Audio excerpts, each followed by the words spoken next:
সাবেক প্রধানমন্ত্রী শেখ হাসিনার বিরুদ্ধে আদালত অবমাননার আবেদন করেছে আন্তর্জাতিক অপরাধ ট্রাইব্যুনালের প্রসিকিউশন। সকালে ট্রাইব্যুনালে এই অভিযোগ দায়ের করা হয়। এ বিষয়ে শুনানি চলছে। এছাড়া আদালতে প্রসিকিউশন জানায় 226টি মামলা হয়েছে।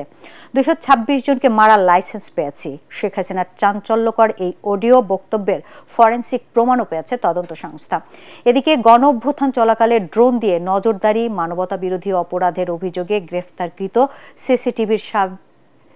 সিটিটিসির সাবেক অতিরিক্ত উপকমিশনার ইশতিয়াক আহমেদের বিরুদ্ধে আন্তর্জাতিক অপরাধ ট্রাইব্যুনালে অভিযোগ দায়ের করেছেন গণ অধিকার পরিষদের সাধারণ সম্পাদক রাশেদ খান।